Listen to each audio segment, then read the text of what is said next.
Hi friends, welcome to Relax Recipes.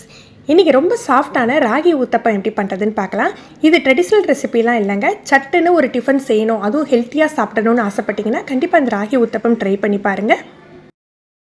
ஒரு 1/4 cup போல் அவல் எடுத்திருக்கேன். இதை கழுவிட்டு நம்ம ஒரு மிக்சி ஜாரில் சேர்த்துக்கலாம். இது லேஸ் அவல் தான், உடனே ஊறிடும்.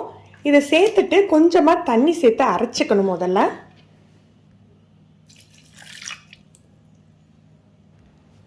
1 கப் அளவுக்கு ராகி மாவு சேர்த்துக்கலாம்.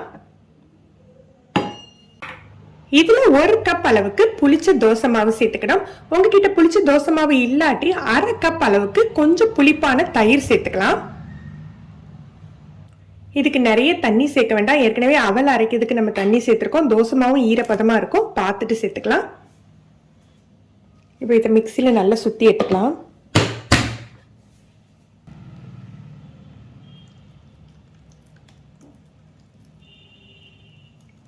மாவு கொஞ்சம் கட்டியாக தான் இருக்குது, இதோட கொஞ்சமாக தண்ணி சேர்த்துக்கலாம்.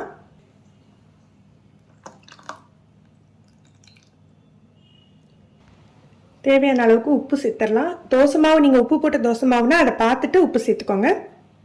இப்போ நம்ம புளிச்ச தோசை மாவு கலந்துருந்தோம் அப்படின்னா நம்ம ஆப்ப சோடா சேர்க்க வேண்டியதில்லை, சோடா உப்பு.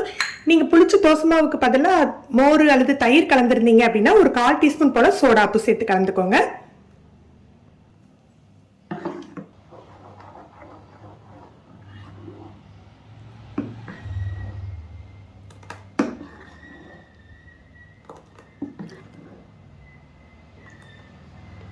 வரமிளகாய் சட்னிக்கு சின்ன சின்ன வெங்காயமாக உரிச்சு வச்சிருக்கேன். ரொம்ப சின்னதாக இருக்கிறதுனால ஒரு 20-25 போல் எடுத்திருக்கேன். இதில் 2 வத்தல் விதை எடுக்காமல் முழுசாக சேர்த்துக்கிறோம். ஒரு 3 வத்தல் விதையை எடுத்துட்டு சேர்த்துக்கிறேன். ஏன்னா இந்த சட்னி பார்த்தீங்கன்னா வரமிளகாய் துவையல் நல்ல கலராக இருக்கும், நல்ல சிகப்பு கலராக இருக்கும். நீங்கள் ஃபுல்லாக விதையோடு சேர்த்துக்கிட்டிங்கன்னா காரம் ரொம்ப ஜாஸ்தியாயிரும். அதனால 3 வத்தல் விதையை எடுத்துட்டு சேர்த்துருக்கேன். கொஞ்சமாக புளி, தேவையான அளவுக்கு உப்பு சேர்த்து நம்ம தண்ணி சேர்த்து அரைச்சிக்கலாம். இந்த பதத்தில் அரைச்சா போதும், ரொம்ப நைஸாக அரைக்கணும் இல்லை. இந்த துவையலுக்கு தாளிப்பும் தேவையில்லை. நல்லெண்ணெய் சேர்த்து சாப்பிட்றதுக்கு ரொம்ப டேஸ்டாக இருக்கும்.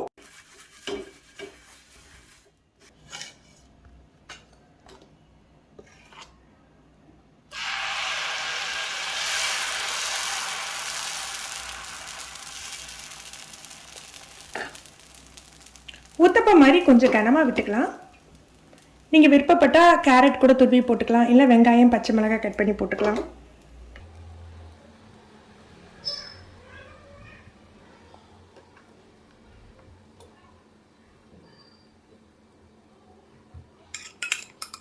ஒரு ஸ்பூன் நல்லெண்ணெய் சேர்த்துக்குவோம்.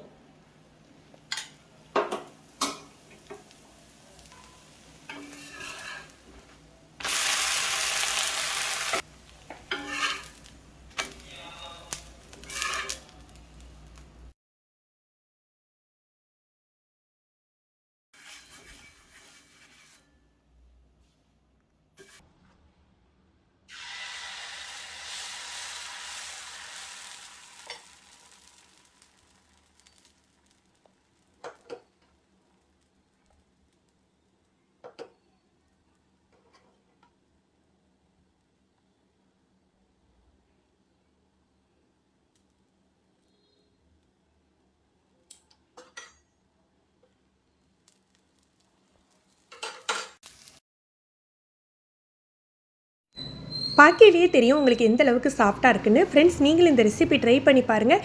இந்த ஊத்தப்பம், இந்த ராகி தோசை, ராகி ஊத்தப்பம் இதுக்கெல்லாம் பார்த்தீங்கன்னா உங்களுக்கு சாம்பார் சட்னியோட நல்ல காரமான சட்னி வச்சு சாப்பிட்டீங்கன்னா, நார்மல் தேங்காய் சட்னியோட கார சட்னி வச்சு சாப்பிட்டிங்கன்னா ரொம்ப நல்லாயிருக்கும். நீங்களும் ட்ரை பண்ணி பார்த்துட்டு எப்படி இருந்ததுன்னு கமெண்ட் பண்ணுங்கள். இந்த வீடியோ உங்களுக்கு பிடிச்சிருந்ததுன்னா லைக் பண்ணி ஷேர் பண்ணுங்கள். நீங்கள் ஃபஸ்ட் டைம் ரிலாக்ஸ் ரெசிபிஸ் பார்க்குறீங்கன்னா சப்ஸ்கிரைப் பண்ணிக்கோங்க. மறக்காமல் கீழே இருக்க பெல் பட்டனில் ஆல்ங்கிற ஆப்ஷனை நீங்கள் கிளிக் பண்ணி வச்சுக்கோங்க. அப்போ தான் நம்ம சேனலில் வீடியோக்கள் போட்ட உடனே உங்களுக்கு நோட்டிஃபிகேஷன் கிடைக்கும். தேங்க்யூ.